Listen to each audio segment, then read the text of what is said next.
está el señor Salvador Delutri. Salvador, querido, ¿cómo le va? Buenas tardes. Bien, muy bien. ¿Cómo está usted? Bien, Salvador, ¿cómo anda usted? Bien. ¿Cómo está después? Primero quiero que me haga un análisis de lo que sucedió el domingo. Ajá. Con nuestras elecciones, de hoy ver en los lugares más pobres, hoy están todos inundados, Luján, La Plata, ellos, o sea, el gobierno ha ganado. La gente no quiere un cambio, Salvador. ¿Qué es lo que ha pasado ahí? No, yo creo que eso es la alienación de las ideologías, ¿no?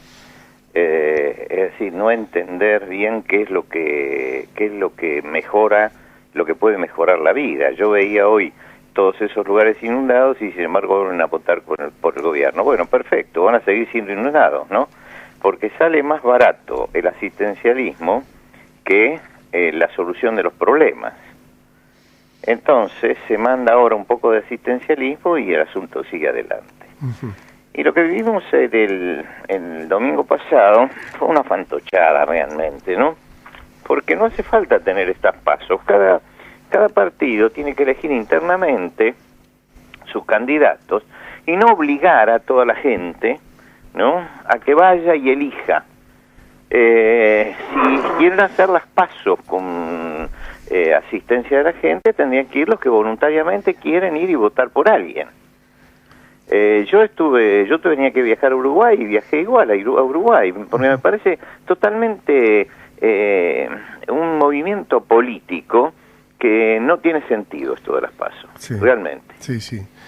La verdad que yo opino lo mismo que usted. Yo la primera vez que participo como fiscal, tengo 54 años, Salvador, uh-huh, y la primera vez que participo como fiscal, apoyando y queriendo, teniendo la conciencia más que nada ciudadana, sí, y me tocó verdaderamente vivir una experiencia linda.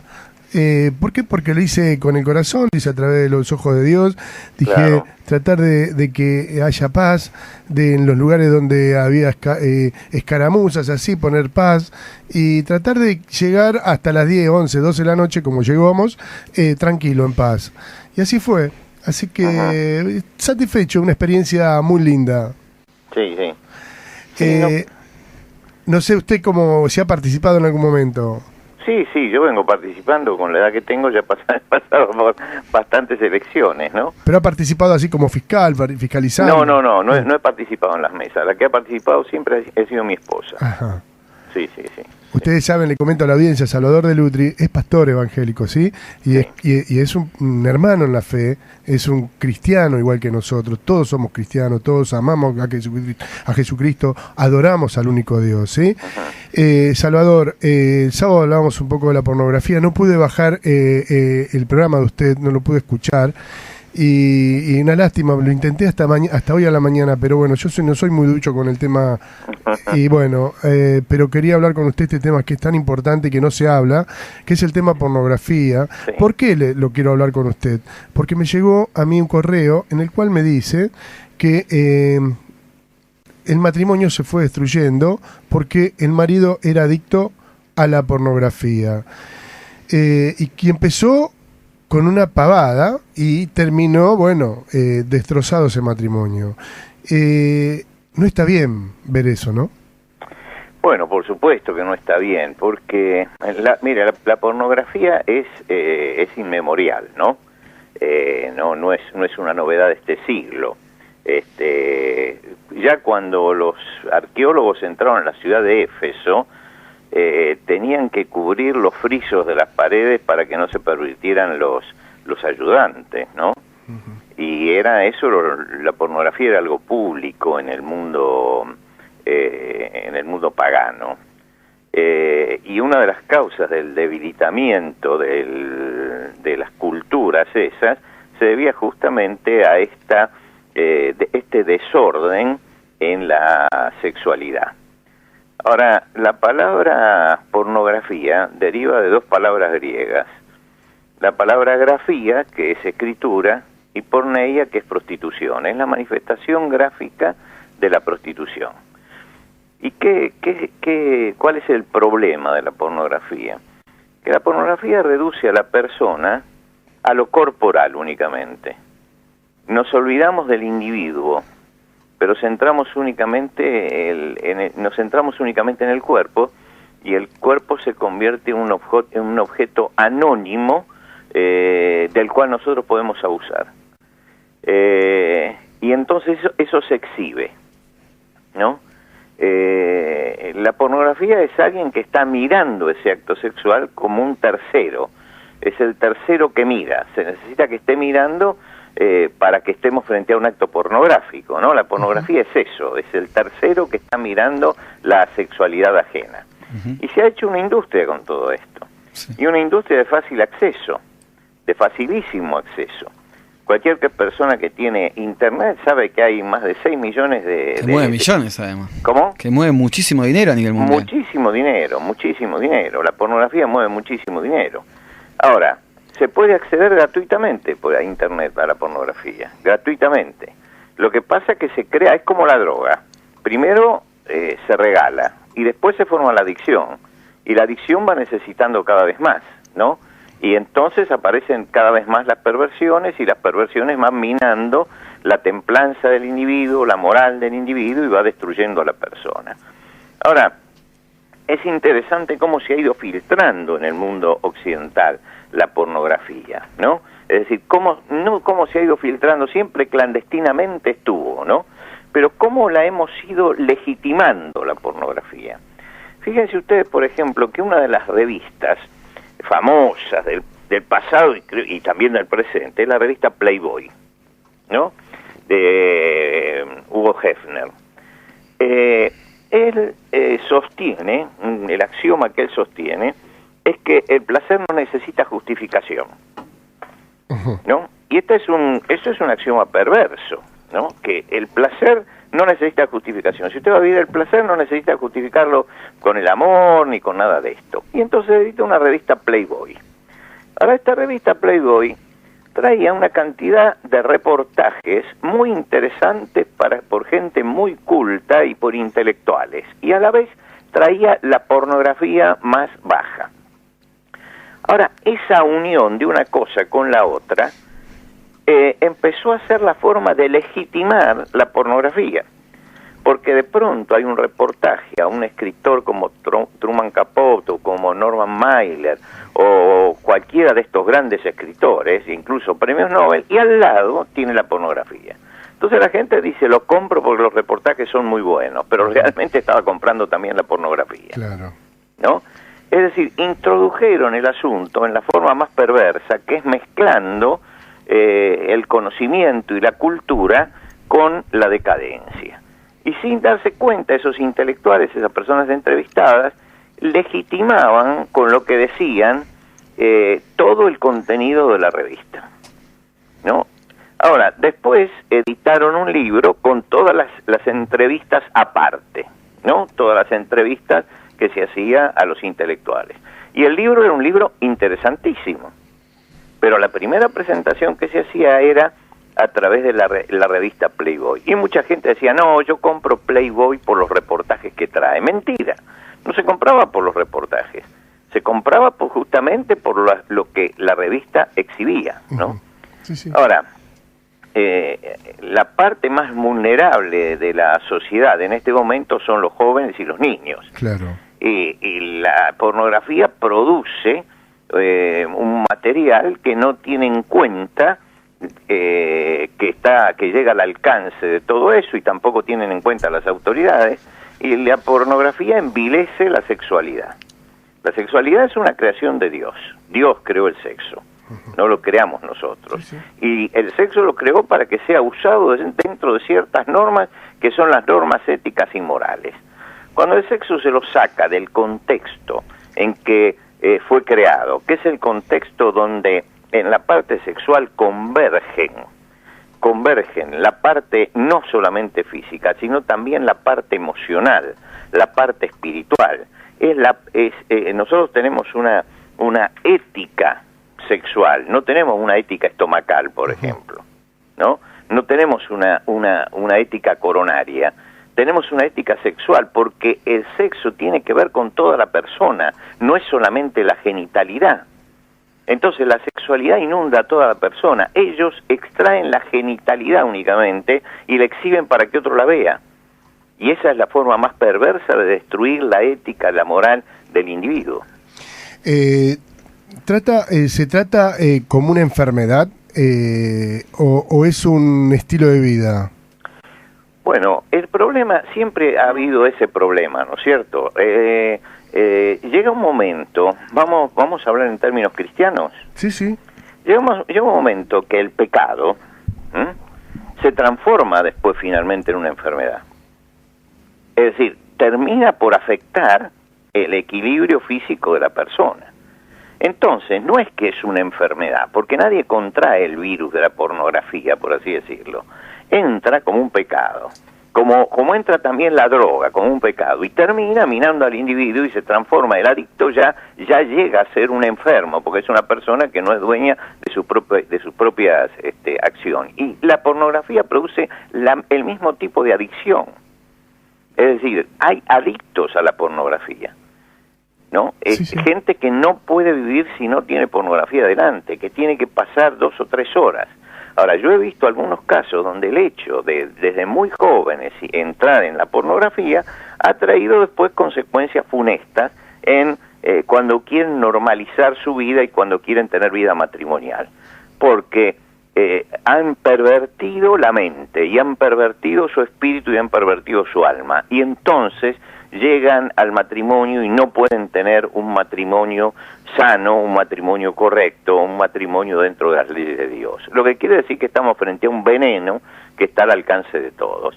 Y que como es una industria muy grande y es una industria muy poderosa, entonces nadie levanta la mano para combatirla, como tantas otras industrias destructivas que hay en este momento, que el sistema nuestro, el sistema capitalista, liberal o como lo queramos llamar, yo digo el sistema mercantilista de convertir todo en dinero, hace que se mire para otro lado, porque esto genera mucho dinero para la sociedad. Entonces no importa que eche a perder a la sociedad. Y es el mismo hecho por el cual no se combate la droga tampoco.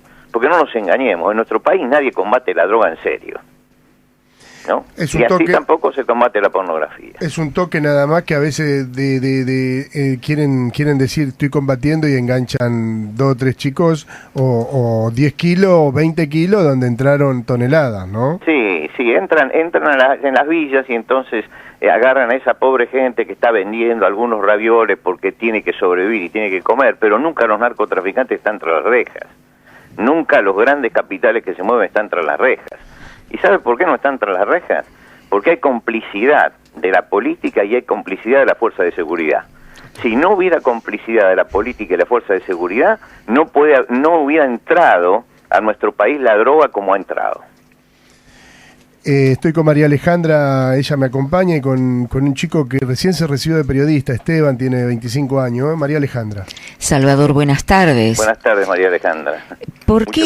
Encantada. ¿Por qué piensa usted que los matrimonios, o sea, tanto la mujer como el hombre, algunos, necesitan consumir pornografía? Bueno, yo no creo que necesiten consumir pornografía. Creo que están viviendo tal vez un estado tal de estrés que no pueden llevar a cabo su vida sexual con normalidad. Y entonces buscan un estímulo fuerte por otro lado, ¿no? Sí. No es una necesidad la pornografía, no es una necesidad. Es algo que se busca ex profeso, ¿no es cierto? Es como la persona que no puede dormir, ¿no? Porque está sobrecargado de trabajo y de preocupaciones.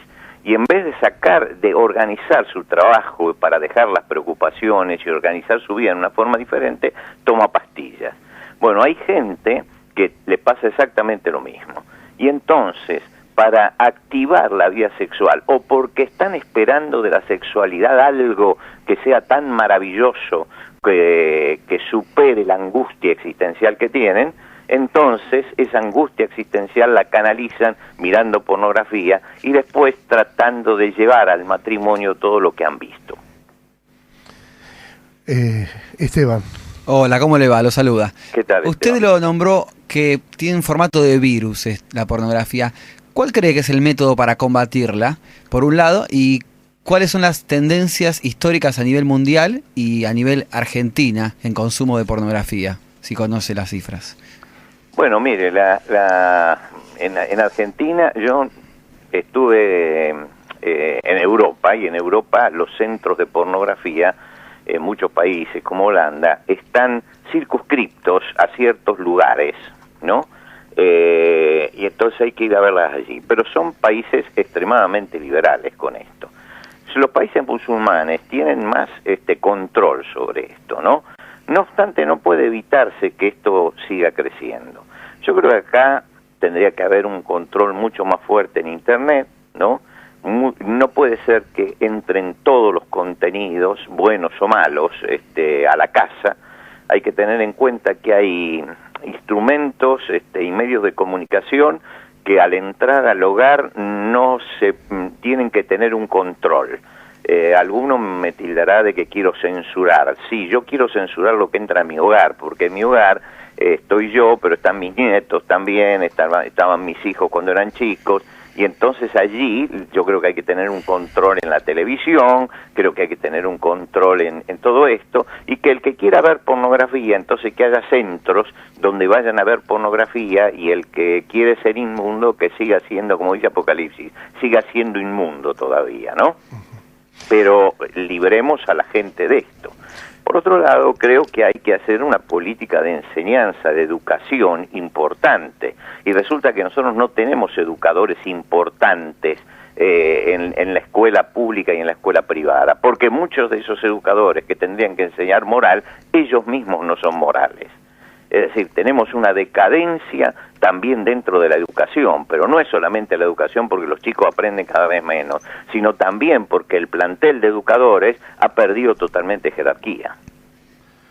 Qué claro, Salvador, la verdad. Y con respecto a aquellas, porque tenemos que ser honestos, muchas veces lo hablamos, y tenemos que ser honestos porque Dios todo lo ve y todo lo sabe. Hay personas que, por ejemplo, ven programas de televisión en el cual se utiliza a la mujer como objeto.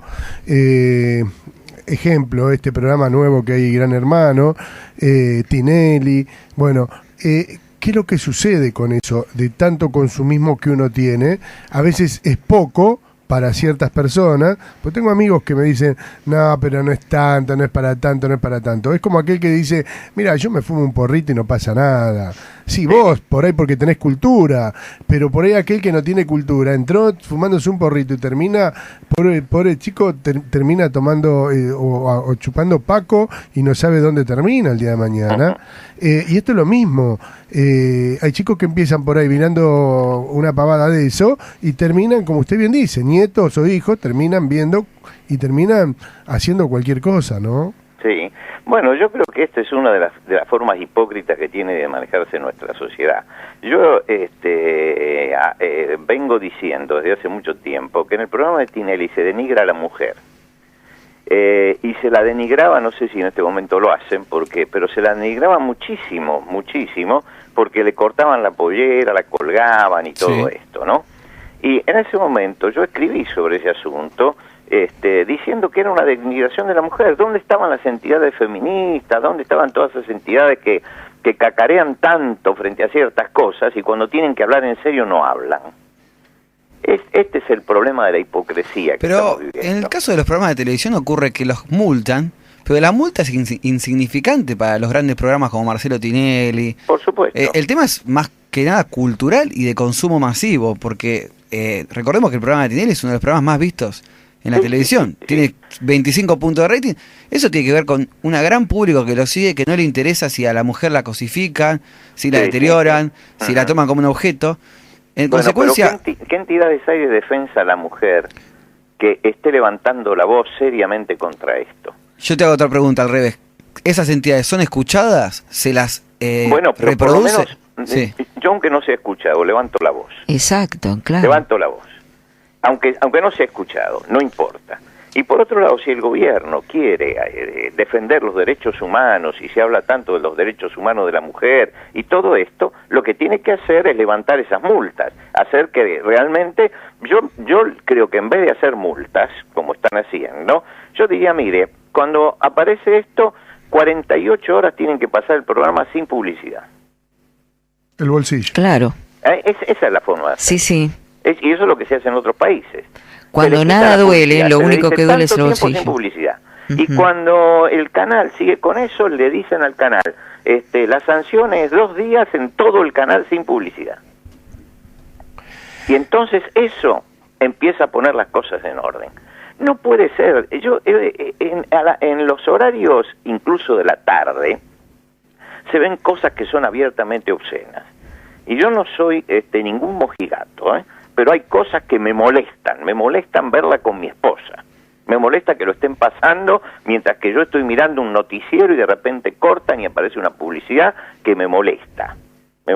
Me siento agredido por todo eso. Sí, ofendido, claro. Y por la noche todavía peor todo eso. Sí. Es decir, el lenguaje que se usa en la televisión es el lenguaje más bajo y más grosero. Y así está nuestra sociedad, Salvador. Así está la sociedad, es verdad. Pero tenemos que hacer algo. Yo creo que todos tenemos que unirnos, los ministros religiosos desde los púlpitos, los operadores sociales en su lugar, y tenemos que empezar a revisar todo esto, porque se nos está echando a perder nuestra sociedad delante de nuestros propios ojos, ¿no? Y somos muy pocos los que gritamos en esto. Yo hace mucho quiero tratar este tema y verdaderamente nuestro obispo nunca me pone ningún límite, ¿no? Como para decir, mira, tratalo, siempre tratalo con personas que realmente den un buen mensaje a la sociedad, que realmente nos haga pensar y nos haga decir, nosotros somos hijos de Dios. Cuidemos nuestro cuerpo. Yo tengo 3 hijas, permanentemente se habla de esto. Cuiden el cuerpo, porque el cuerpo no es de ustedes, un templo que Dios les dio para que ustedes administren. Entonces, traten de cuidarse, traten de respetarse, traten de que sus novios las respeten. Y es un grito, muchas veces y verdaderamente a veces nos charlamos y me dicen, sí, pero vos sabés, papá, que en tal lugar, o a tal chica, o a tal... y tal papá o tal matrimonio, y empiezan con que, bueno, primeramente la familia se han encargado de destrozarla, ¿no, Salvador? Sí, bueno, ahí está el problema, es que muchos padres toleran todo esto, ¿no? Nosotros tenemos una tremenda crisis familiar, y esa crisis familiar no se le está dando la importancia que realmente tiene. Los padres se han convertido en permisivos y le piden a los hijos que los orienten acerca de cómo tiene que educarlo. Es lo más ridículo que hemos visto en nuestra historia, ¿no es cierto? El chico dice, me voy a pasar toda la noche en la casa de fulano porque tenemos un party de no sé qué. Y el padre, que siente que eso es peligroso, ¿no? Le pregunta, ¿y qué compañeritos tuyos van? Y para saber si hay otros padres que lo admiten. No, él tiene que tener un criterio propio y decirle, no, vos tenés que dormir en casa. Tal cual. Yo tenía programas en Radio Mitre a la mañana, y tenía que salir los domingos a la mañana, muy temprano, y el espectáculo, desde donde estoy hasta el centro de la ciudad, era espeluznante. Pero no solamente eso, el jueves pasado pasaba frente a una de las grandes discotecas, y era vergonzoso cómo salían de allí, borrachos, vomitando, fuera de sí, golpeándose unos a otros, pero violentamente, porque estaban pasados de alcohol. Y uno dice, ¿y dónde están los padres a esa hora? ¿Dónde están? ¿Qué están haciendo los padres? Es que aparte, Salvador, salen de sus casas ya alcoholizados. Sí, porque los padres permiten. Exactamente. Los padres permiten. Ya van a esos boliches ya alcoholizados y después le agregan más alcohol durante la noche. Y a otras cosas más, ¿no? También. Sí, hay un cantante muy famoso que ahora ha tenido un problema, y todos los chicos lo siguen, ¿no? Creo que, ¿cómo se llama? El de... Chano. No sé cómo, claro, creo que ese el de Tan Biónica. Claro que sí, que vino borracho. Bueno, esos son los ejemplos a no seguir. Por supuesto. Yo veo, comparando, usted sabe que viajo mucho, y viajo mucho por Europa, por América Latina. Yo creo que en este momento la crisis familiar de Argentina no tiene comparación con la crisis que tiene la familia en Europa ni en la mayoría de los países latinoamericanos. Es mucho más profunda. Increíble, ¿eh? Nos quedamos sorprendidos todos aquí, ¿no? Sí. Mire, aún en países donde hay una liberalidad muy grande, como Holanda, yo veo todavía que que la familia todavía se defiende. Que la familia todavía está sana. Yo he visitado algunos de los pueblos y he preguntado por esos grandes centros de barrios rojos que tienen y todo eso.